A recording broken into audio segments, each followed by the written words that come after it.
es una persona con autoridad, pero le aseguro que el Espíritu Santo tiene autoridad para regir y gobernar en nuestras vidas. ¿Cómo llega a nosotros la autoridad de nuestro soberano Señor y la autoridad de las Sagradas Escrituras? Pues mediante el Espíritu Santo. Ahora escuche, Jesús es nuestro abogado delante del Padre, pero el Espíritu Santo es el abogado a nosotros. Tiene el poder de un abogado, toma las cosas de Dios y del Señor Jesucristo y nos las muestra a nosotros, dándonos el poder que trabaje en nuestras vidas, pero necesitamos estar bajo su autoridad. Algunas personas tienen conflicto entre el Espíritu Santo y la palabra de Dios. Dicen, bueno, no estoy limitado por las Escrituras porque estoy bajo el poder del Espíritu Santo. Otros dicen, no me digan lo que el Espíritu dice. Eso puede ser peligroso. Yo quiero saber lo que dice la palabra de Dios. Bueno, eso es un conflicto artificial porque fue el Espíritu Santo quien escribió las Escrituras y es Él quien las interpreta. No tenemos que escoger o el Espíritu Santo o las Escrituras. Es el Espíritu Santo y las Escrituras. Cuando el Espíritu Santo de Dios toma las Escrituras y las interpreta en nuestros corazones, aprendemos cómo vivir bajo la autoridad del reino. Romanos 5, los versos del 1 al 5. Justificados pues por la fe tenemos paz para con Dios por medio de nuestro Señor Jesucristo, por quien también tenemos entrada por la fe a esta gracia en la cual estamos firmes y nos gloriamos en la esperanza de la gloria de Dios. Y no solo esto, sino que también nos gloriamos en las tribulaciones, sabiendo que la tribulación produce paciencia, y la paciencia prueba, y la prueba esperanza, y la esperanza no avergüenza, porque el amor de Dios ha sido derramado en nuestros corazones por el Espíritu Santo que nos fue dado. Quiero que note bien la última parte del verso 5, porque el amor de Dios ha sido derramado en nuestros corazones por el Espíritu Santo que nos fue dado. Significa que es el Espíritu Santo que toma las cosas de Dios para dárnoslas. Una de esas cosas es el amor de Dios demostrado en el Calvario. Ahora demos un pequeño salto hasta el verso 17. Pues si por la transgresión de un solo reinó la muerte, mucho más reinarán en vida por uno solo, Jesucristo, los que reciben la abundancia de la gracia y del don de la justicia. Hay 4 palabras muy importantes en este verso. La primera es uno, la segunda es reinar, la tercera, mucho, y la cuarta es más. Las palabras 3 y 4 van juntas, mucho más. Varias veces en los primeros versos del capítulo 5 se hace referencia a la palabra uno y sus derivados. Por ejemplo, el verso 12 dice, como el pecado entró en el mundo por un hombre. Verso 15, por la transgresión de aquel uno murieron muchos. Verso 16, a causa de un solo pecado para condenación. Verso 17, si por la transgresión de uno solo reinó la muerte, mucho más reinarán en vida por uno solo, Jesucristo. Verso 18. Como por la transgresión de uno vino la condenación, por la justicia de uno vino a todos los hombres la justificación. Verso 19. Por la obediencia de uno, los muchos serán constituidos justos.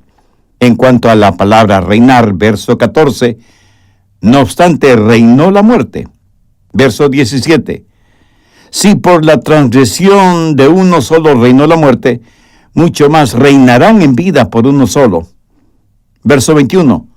Así como el pecado reinó para muerte, así también la gracia reine para vida eterna. El reinar significa gobernar, tener autoridad. Así que las 2 palabras claves hasta este momento son uno y reinar. Veamos ahora esas 2 palabras, mucho más, verso 9, pero mucho más estando ya justificados en su sangre. Verso 10, mucho más estando reconciliados. Verso 15, abundaron mucho más para los hombres la gracia. Verso 17. Mucho más reinarán en la vida. Y verso 20. Mas cuando el pecado abundó, sobreabundó la gracia. Ahora, ¿qué significa todo esto? Pablo está diciendo que hay dos reinos, el reino de la luz y el de la oscuridad. Hay el reino de Dios y el reino del diablo, el reino de la vida y el reino de la muerte. Y que hay dos hombres asociados con cada reino, Adán y Jesús, y que cada uno de nosotros pertenecemos a uno de esos reinos, al de Adán y el reino de la muerte, o al de Cristo y el reino de la vida. Y nos guste o no reconocerlo, pertenecemos a uno de esos reinos. Veamos nuevamente el verso 17. Pues si por la transgresión de uno solo reinó la muerte, mucho más reinarán en vida por uno solo, Jesucristo, los que reciben la abundancia de la gracia y del don de la justicia. Ahora, cuando usted sale del reino de Adán y viene a Jesús, usted tendrá más en Jesús que lo que perdió en Adán. Esa es la razón por la que Pablo enfatiza la frase mucho más. Y alguien a lo mejor me pregunte, pastor, ¿qué es lo que perdimos en Adán y qué es lo que ganamos en Cristo? ¿Qué debemos hacer al respecto? Bien, primero, ¿qué perdimos en Adán? Veamos el verso 19.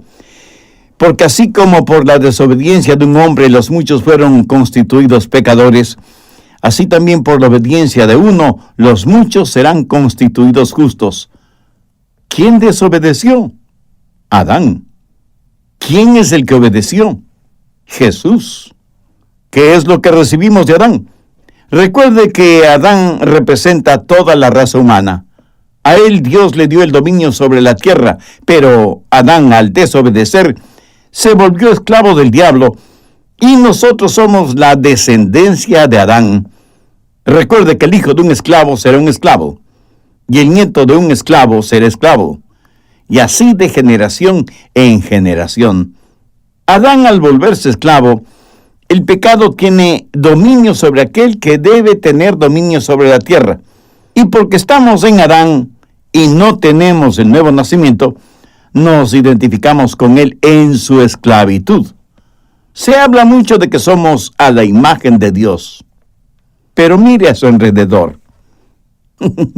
¿Cree que Dios tiene esa imagen? Adán fue hecho a la imagen de Dios. Nosotros somos a la imagen de Adán. La Biblia dice que Adán tuvo un hijo parecido a él, a su imagen. La imagen de Dios estuvo en Adán. Pero esa imagen de Dios en Adán fue manchada y distorsionada, y ahora no tenemos la imagen de Dios. Solo leves, muy leves rasgos de esa imagen de Dios está en nosotros. Lo que vemos en todos nosotros es la imagen de Adán. Usted nunca ha visto a un hombre como Dios realmente se lo imaginó. Suponga que usted nunca en su vida ha visto un tren, un ferrocarril. Cuando vivíamos en Key West, en la Florida, yo le pregunté a un muchachito si alguna vez había visto un tren. Me dijo que no. Ahora, suponga que yo llevo a ese niño a un lugar en donde hubo un tremendo choque de trenes, y todo lo que quedó de esos trenes fueron hierros retorcidos, fundidos, maderas reducidas a cenizas, las locomotoras totalmente destrozadas y las rieles del tren retorcidas. Y le digo a ese niño, hijo, ese es un tren. Pregunto, ¿le enseñé en verdad un tren? De ninguna manera. Lo que le enseñé fue los restos de lo que una vez fue un tren. Escoja un hombre, cualquier hombre. ¿Lo que ve es en realidad un hombre? No. Lo que ve son los escombros de un hombre. Y usted no podrá verlo como hombre total, sino hasta la resurrección, cuando, si es un hijo de Dios, será hecho a la imagen de Cristo. Y hasta cuando usted no entienda lo que se supone debe ser un hombre, no entenderá lo que se supone debe ser una mujer. Y solo entonces entenderá lo que significa el ser a la imagen de Dios. Pero por ahora hemos heredado algo de Adán y hemos perdido algo en Adán. ¿Qué hemos perdido en Adán? Veamos el verso 6. Porque Cristo, cuando aún éramos débiles, a su tiempo murió por los impíos. O sea, de Adán heredamos debilidad en vez de fortaleza. Y aquí se habla de debilidad espiritual. Dios le dio a Adán la autoridad para que fuera lo que Dios quería que fuera. Pero Adán perdió ese poder, esa autoridad. Y Dios quiere que usted tenga esa autoridad para que sea lo que Dios quiere que usted sea. Por favor, recuerde que no estamos hablando de poder financiero, ni de fortaleza física, ni de profundos conocimientos intelectuales y gran fortaleza emocional. Usted puede pensar que tiene el poder para hacer lo que quiere hacer, pero no tiene el poder para hacer lo que debe hacer. De Adán ganamos debilidad en vez de fortaleza, y ganamos impiedad en vez de piedad. A su tiempo Cristo murió por los impíos. Ahora el ser impío no significa ser vil. Sencillamente significa no ser como Dios. No significa que usted es un asesino, un violador, sino que usted desconoce lo que es la piedad, la bondad. ¿Sabe cuál es el problema con muchos de nosotros? Que nosotros mismos nos medimos, nos valoramos. En Proverbios 26:12 leemos: «Has visto hombre sabio en su propia opinión, más esperanza hay del necio que de él». Pero, ¿qué es lo que hacemos? Nos miramos a nosotros mismos y tenemos nuestros propios estándares. Y eso, de acuerdo a la palabra de Dios, no es sabio. ¿Han notado que casi nunca nos comparamos con alguien que es mejor que nosotros? ¿Por qué? Porque saldríamos perdiendo. Pero nos comparamos con alguien inferior a nosotros. ¿Por qué? Porque siempre saldremos ganando. ¿Ha escuchado la frase: «Yo soy tan bueno como sutano mengano»? Pero nadie es lo suficientemente honesto y valiente para decir: «Yo soy tan malo como sutano o mengano». Lo que el hombre hace a veces es compararse con otros que sabe son más malos que él, y estirándose con satisfacción dice: «Ah, soy una persona buena». Pero el estándar es el que Dios tiene para nosotros, no el que nosotros mismos nos imponemos. ¿Sabe usted lo que es el pecado? Busque Romanos 3:23, por cuanto todos pecaron y están destituidos de la gloria de Dios. ¿Sabe lo que es el pecado? Es la diferencia entre usted y la gloria de Dios. La Biblia claramente dice que somos malos cuando deberíamos ser a la imagen de Dios. ¿Qué más hemos recibido de Adán? Veamos Romanos 5, los versos 7 y 8. «Ciertamente, apenas morirá alguno por un justo. Con todo, pudiera ser que alguno osara morir por el bueno. Mas Dios muestra su amor para con nosotros en que, siendo aún pecadores, Cristo murió por nosotros». ¿Sabe cuál es el estándar de Dios para usted y para mí? Absoluta perfección. ¿Hay alguien entre nuestros oyentes que se crea perfecto? Bueno, tenga cuidado cómo contesta, porque eso sería la primera muestra de imperfección. La Biblia dice que el pecado es la transgresión de la ley. Si alguna vez usted ha roto una de las leyes de Dios, usted es un pecador, aunque usted no lo piense así, porque no ha roto todas las leyes de Dios. Cuando un policía le detiene por una violación de tráfico, ¿cree que le servirá de algo que le diga al policía todas las otras leyes de tránsito que no ha quebrantado? El apóstol Santiago dice: «Porque cualquiera que guardare toda la ley, pero ofendiere en un punto, se hace culpable de todos». ¿Me dice que no entiende esto? Bien, solo suponga que usted está suspendido sobre un ardiente fuego y se sostiene con una cadena de 10 eslabones. ¿Cuántos eslabones de esa cadena deben romperse antes de que usted caiga en el fuego? Solo uno. Solo uno. Es pues el pecado, la transgresión, la violación, el quebrantamiento de la ley de Dios. Pero pecado no es solo hacer lo que no debe hacer, sino dejar de hacer lo que sí debe hacer.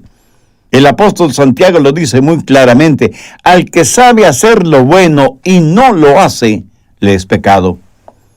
¿Hace usted siempre lo que piensa que debe hacer? Dios no solo nos encuentra culpables porque lo que hacemos es incorrecto, sino también cuando fracasamos en hacer aquello que es bueno. O sea, somos culpables no solo por los pecados de comisión, sino también por los pecados de omisión. Pero también somos pecadores cuando no creemos en Dios, cuando no tenemos fe. Mire lo que dice Romanos 14:23.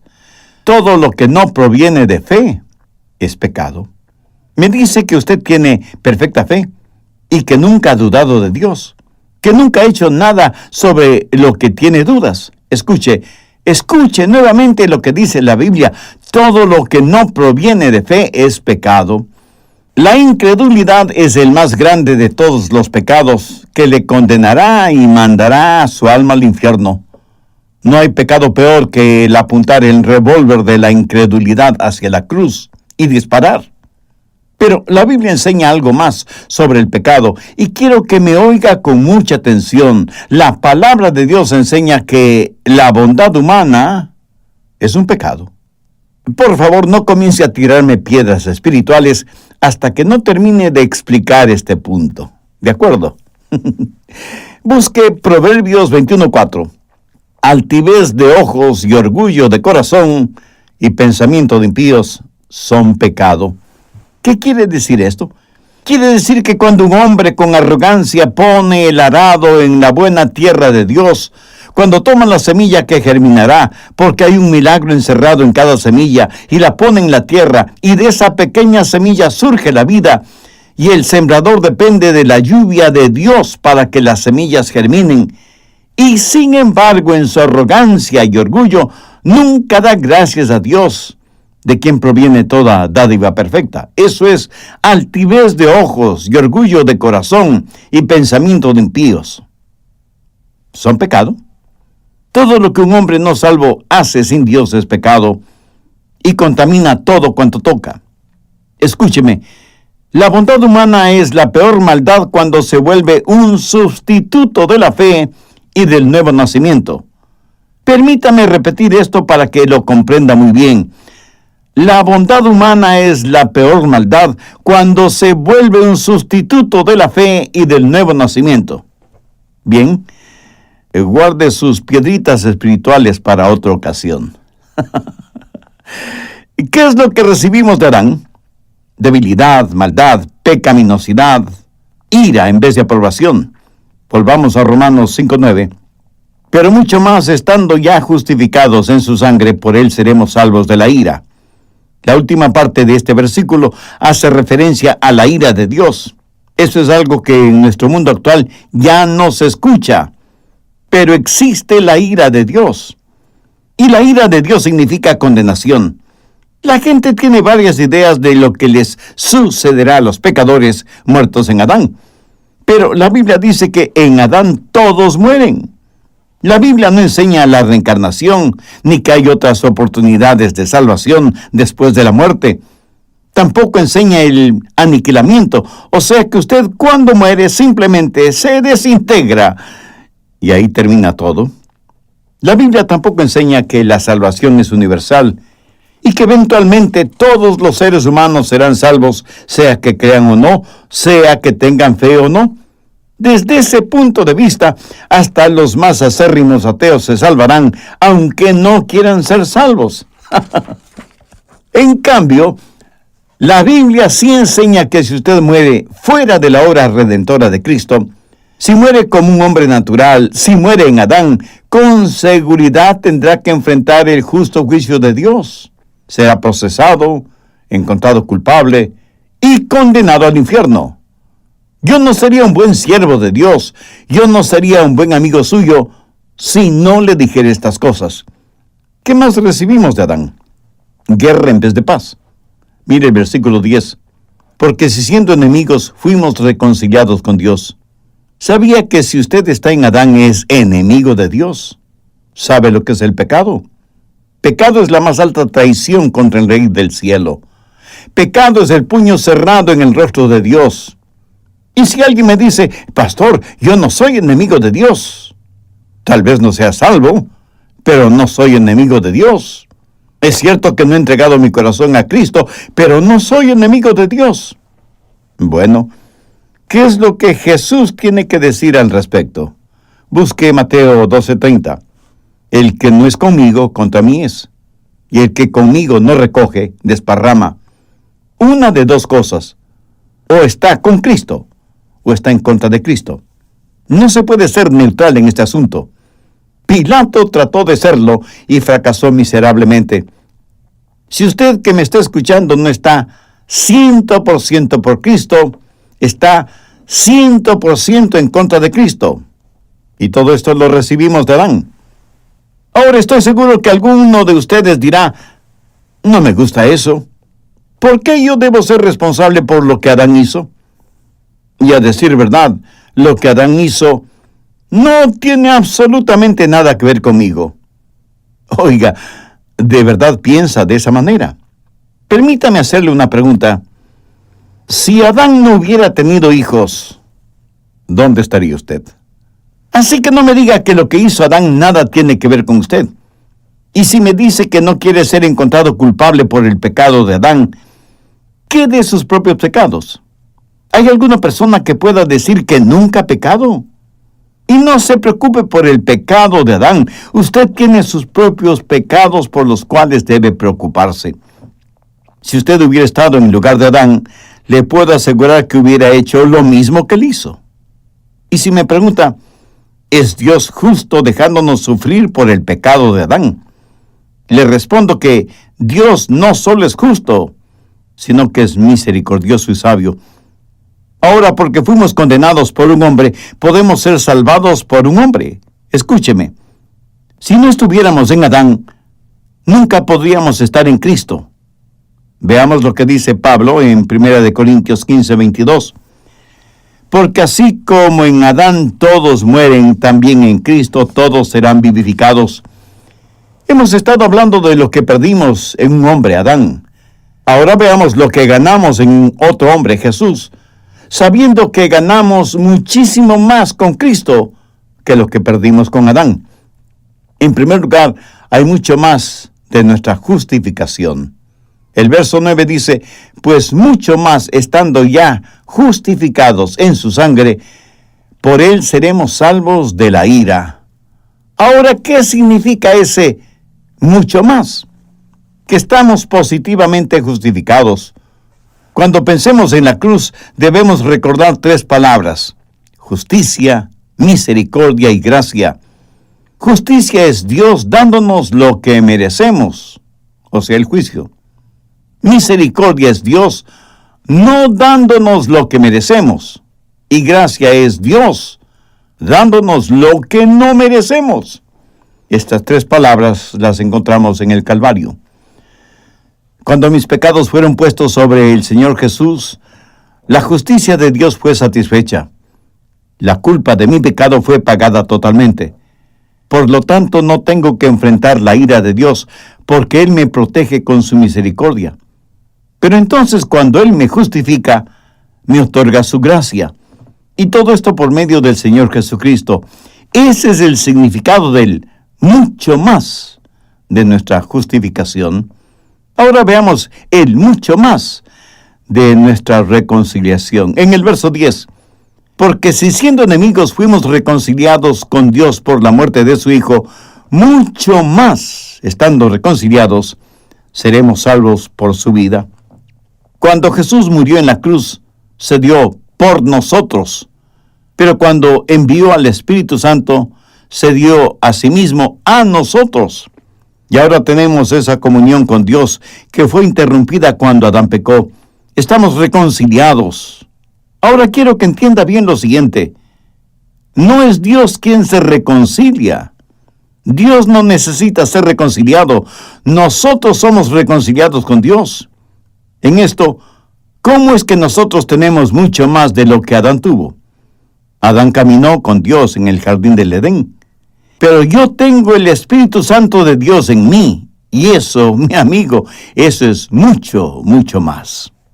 Y hay también el mucho más de nuestra regeneración. Veamos la parte final del verso 15. Abundaron mucho más para los muchos la gracia y el don de Dios, por la gracia de un hombre, Jesucristo. La gracia de Dios significa que Él nos ha regenerado. No solamente nos salvó de su ira, sino que ha venido a nuestro corazón para darnos vida. Y alguien podrá decir, pero pastor, Adán tuvo vida. Es cierto, pero en cambio yo tengo vida abundante. Jesús mismo dijo, yo he venido para que tengan vida y para que la tengan en abundancia.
Y cuyos pecados son cubiertos.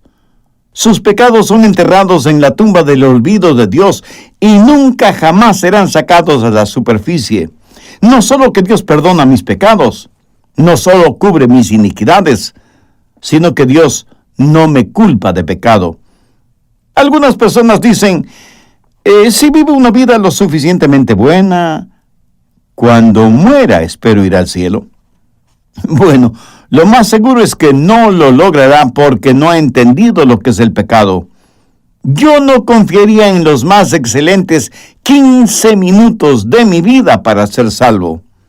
Por eso me aferro a la promesa, bienaventurado el varón a quien el Señor no inculpa de pecado. Adán fue inculpado de pecado, pero usted, si es hijo de Dios, no podrá ser inculpado de pecado. Siempre tendremos mucho más, muchísimo más en el Señor Jesucristo que lo que perdimos en Adán.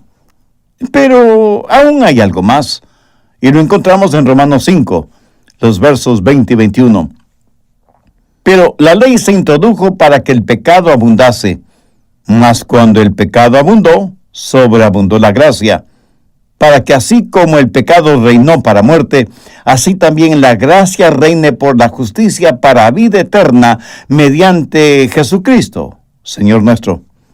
Ese es el mucho más de nuestro reino. Adán tuvo un reino terrenal. Nosotros tenemos un reino celestial. En Jesús hemos ganado lo que jamás nos hubiéramos imaginado ganar, lo que nunca hubiéramos podido ganar por nosotros mismos. Adán perdió su autoridad y el dominio que Dios le dio en el jardín del Edén. Adán se lo entregó voluntariamente a Satanás. Jesús vino a esta tierra, sufrió, padeció y murió sobre una cruz. Por la desobediencia de un hombre, Adán, toda la raza humana fue hecha pecadora. Por la obediencia de otro hombre, Jesús, muchos seres humanos son hechos justicia de Dios. ¿Qué clase de obediencia mostró Jesús? La obediencia que le llevó a la cruz. Él pagó la deuda que el pecado de Adán merecía. Él nos compró con su propia sangre. Nos sacó de nuestra bancarrota espiritual, moral y religiosa. Lo que se perdió por un hombre fue recobrado por otro hombre. Fue legalmente perdido y legalmente fue recobrado para ser entregado a nosotros. Y recibimos en Cristo mucho más.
goza de buena salud, es fuerte y atlético. Afloja el cinturón de seguridad y se apresta a abrir la puerta del automóvil.